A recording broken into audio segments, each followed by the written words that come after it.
Hey everybody, how are you? What? Look at it. You know what? This is road trip week.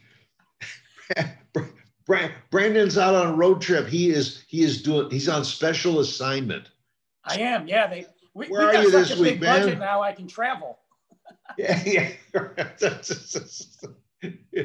In fact, somebody down here said, "Get out of town." That's more accurate. So where are you? Well, I'm in Detroit. I'm back in Michigan, doing some visitation and hanging out with the family. Luke's over with my grandparents, my parents right now. I'm down in the city of Detroit. I got the Renaissance Center behind me. I'm feeling at home right now. I'm just feel great. Yeah, it's like getting an injection of something that was missing. Absolutely. I had like three Lafayette Coney dogs, just before, and I'm about to go see what else I can get into. I'm going to go to Atwater Brewery and probably start drinking. Well, up here, what I'm going to do is I'm going out later for a Patriot Sandwich Company special and all because Patriot Sandwich Company is a sponsor of Trash Talk, and we want to send a big shout out to David Jordan and his staff and all. Thank you, thank you, thank you very much for sponsoring our show. And David and Patriot Sandwich have got a special going on. And you want to throw it at them? Yeah, so they got a special exclusively for all of our Trash Talk listeners and followers. If you go to Patriot Sandwich Company in Denton and mention that you heard us on Trash Talk, you get a free drink with your sandwich. So you buy the sandwich, which is awesome anyway.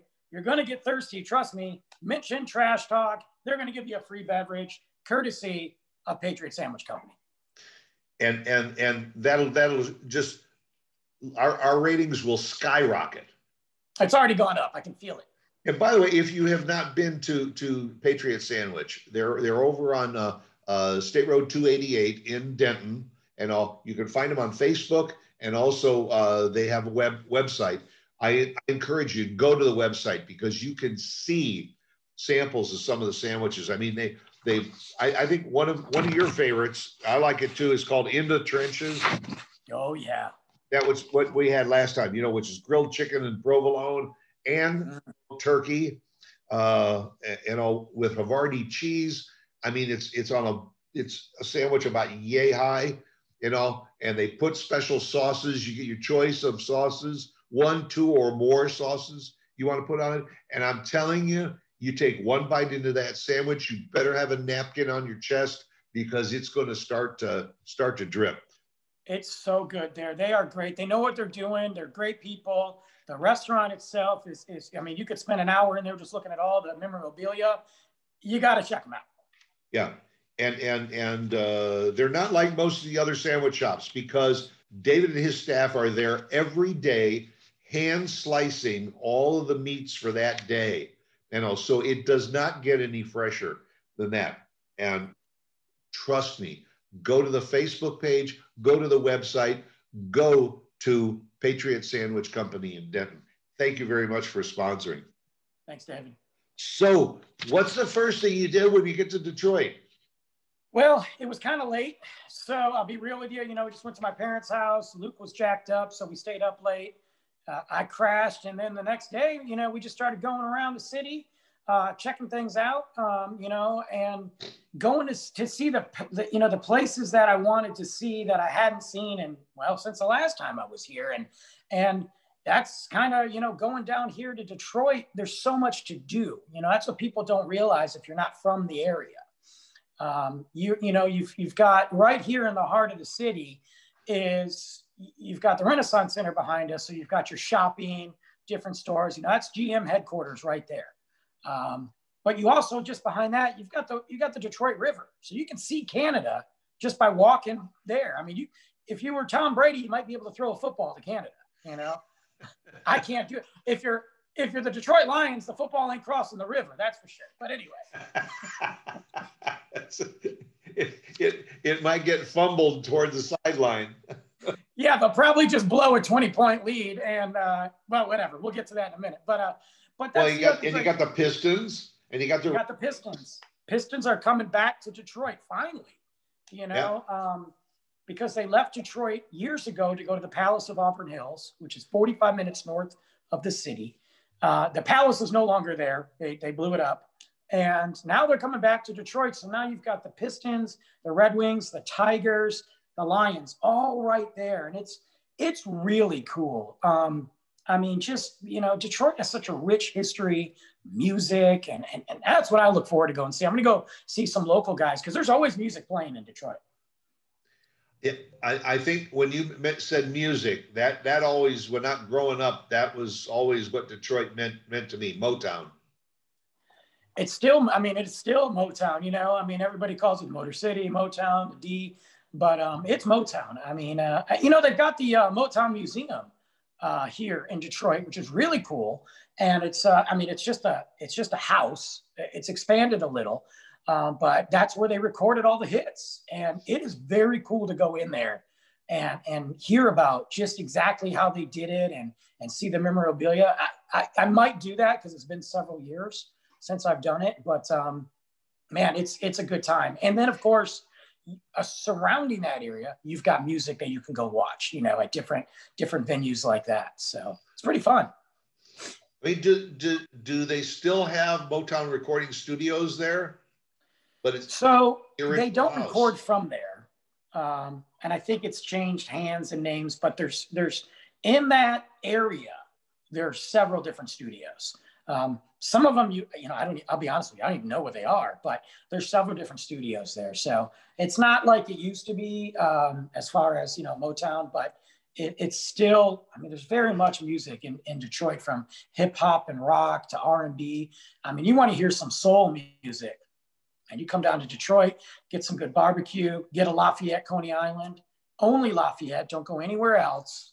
Don't go next door. You go to Lafayette, Coney Island, and then you have a good time. So, and within the recording industry and all, Berry Gordy was the father of Motown. Do you in this area, you said, where there's all this music, do you still see the groups on the corner singing, waiting to get discovered? Not as much, but I will tell you this, because of the holidays, you'll start to see them come out. You'll start to see some duos. It's not like it was back in the day. I wish it was, but yeah. Detroit does something very cool. And I don't think there's a name for it. But it's usually once or twice a year. And it's music outside. So what they do is you could go to designated areas. It's not official or anything. I think just bands and record labels get together and they just do it. And you could see different bands and music on either the corners, on a front porch, on a rooftop. It's very cool. And so I think that's kind of like the modern, corner duo trios or whatever from back in the day. Yeah. Because young artists are always trying to get discovered. So they go to the park or go down in front of Motown or whatever and start to do their thing, hoping that somebody will come by and say, "Now they got talent, and sign them up." Yeah. And, I think in this day and age with the way the music's distributed and all that, it's so much about streaming now that it's really hard. I would not want to be a musician right now unless I had already made it, because it's tough out there. You're playing the gigs, you're playing those small gigs, you're hoping to get discovered, but record labels are all, always concerned about units, and those units are streaming. So you don't make as much money from streaming as you do playing the big concerts. So you have to, it's just a hard work, man. I don't know how they do it, but there's so much great talent out here. And I guess the upside in other cities. I guess the upside to the streaming was just getting noticed. Because if they could put a tune or something on YouTube or whatever, all of a sudden they get 1 million hits. They're going to get discovered that way. So rather than doing audition tapes and everything and submitting them and waiting for somebody to get back to you, heck, today you just put it on social media on your own and run with it. Yeah, you can get it on Spotify and YouTube pretty fast nowadays. So. But I'm looking to go, I'm also looking to get some of this local beer that I can't get down in Texas. There's so much beer in Michigan. and I'm going to hit Atwater. They're in Detroit. I mean, they're right off the river. What's Atwater's? Atwater Brewery in Detroit. Okay. It's literally right down the street, and I could look outside the brewery and see Canada. So it's like Sarah Palin can see Alaska from her backyard, or can see Russia. Can see Russia. Well, unlike her, I can really see it. But, you know, and then I get to, I'm going to check out, there's a local, very small brewery by my parents' house. My parents live in South Lyon, which is about 45 minutes from the city. And I'm going to go there. It's called Witch's Hat.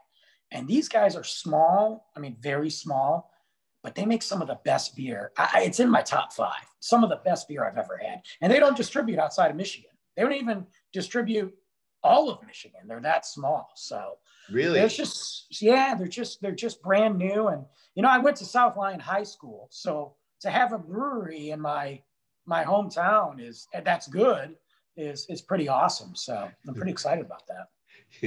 You started drinking in high school, and now you got a brewery right in the neighborhood. Yeah, I mean, I felt like I was the inspiration for that. I'm going to take credit for that. I just feel like I'm going to. I can't back it up, but I'm going to take credit for Now it. you spent a lot of your career in the hospitality industry. Did it all start in Detroit? Yeah, it all started back there. You know, I started bar backing, and at a young age. I won't give away that age, but because it's you know, anyway. But I started bar backing, and then I was serving, and then I mean server. I wasn't serving in the military, and then just started from there. But one of the places that I really gave me a big push was called the South Lyon Hotel. It's not a hotel at all. It's a bar restaurant. It used to be a hotel way, way, way back in the day. Used to actually be a brothel. So it makes sense that I started there, but also haunted too. So there's all kinds of stuff. But yeah, they gave me a push. I was a server, and then they said, "Hey man, you want to bartend?" And I started bartending, and you know, there goes the road. So. They've done that a lot with old banks. They convert banks into bars. Oh yeah. You know. Well, this was cool because the South Lyon Hotel was very historic. I mean, they took pride in it. And just a couple of years ago, it actually burned down to the ground. I mean, it went up. There was a kitchen fire. I mean, it's one of those things where the whole city comes together and like mourns the loss of it. And they drink a toast to it. Yeah. I mean, and I was down here in Texas, so I'm sitting here watching this on Facebook like, oh my God. And, but they rebuilt it, and they built it to look almost exactly like it looked back in the day, because they didn't want to take anything away from it. I mean, it's different on the inside, of course, but the outside of it, you know, it's still that big piece in the corner of downtown South Lyon. So it's a place that we would go to every Wednesday before Thanksgiving. It was like a high school reunion every year, you know. I don't know what happened after that, but you know. Hey, did they have a zoo in Detroit too? Yeah, so here's the thing. The Detroit Zoo isn't in Detroit. It's well, that makes sense. Yeah, I know, right? It's in Royal Oak, which is it's like the Kansas City Chiefs play in Missouri. I just don't. I know. I don't know the story how they lost the land in Detroit and then took it to Royal Oak. It's not far, but yeah, the Detroit Zoo, they spend a lot of money on it. It's nice, you know. I think the big thing in Detroit is bringing things back to the city. You know, Detroit, as everybody knows, has suffered a lot. You know, since the 60s, from the riots, and then, of course, the automobile industry crashed. You know, our sports teams have struggled. Some still struggle. And, you know, it's just been, you know, jobs have left the city. People have left the city. It's kind of depressing at times. But what I've noticed is that there is a change. And there's businesses. There's tech coming back to the city. And they're really trying to bring things back to Detroit. So I see the change from what it was when I left, you know, 10, 11 years ago. But I think some people just don't get to hear about that because, the media doesn't talk about it. Yeah. I don't know. I never really had a great connection. I grew up in the Chicago area, but never had a tremendous connection to Detroit. But as I got older, I started following. There was a TV show about a family-owned pawn business. Oh yeah. In Detroit, and it was family run, and I mean it was heartwarming and it was hysterical at the same time because some of the people that used to come in to pawn stuff off.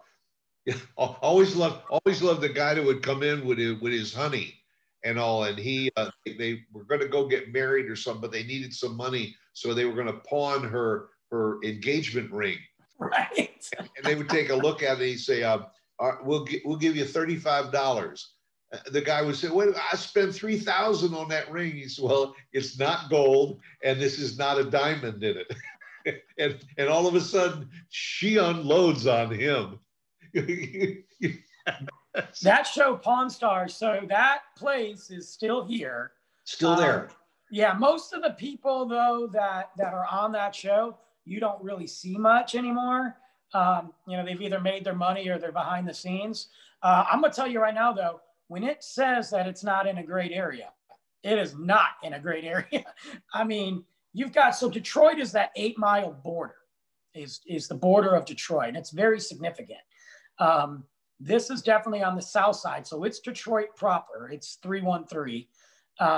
And I'm going to tell you right now, when they've got those big security guards outside, inside, and they've got cameras yes, I'm not scared of Detroit. I mean, I'm not stupid. I know the area, but I don't have any desire to go there.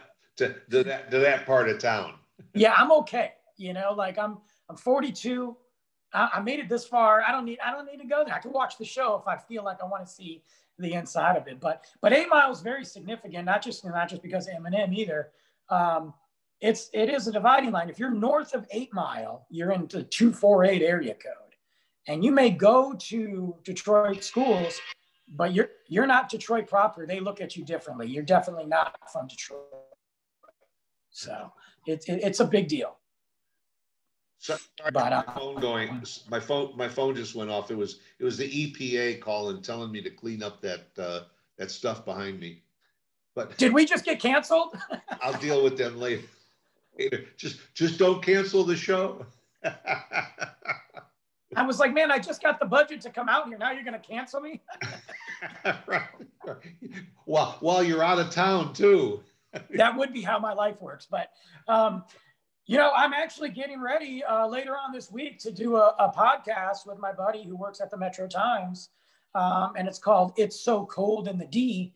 And we're talking about all the different things. It kind of goes over everything in Detroit. It's not, it's not very specific, but it is Detroit specific. And I think he wants to talk about the recent news from the Detroit Lions, firing the general manager and firing the coach.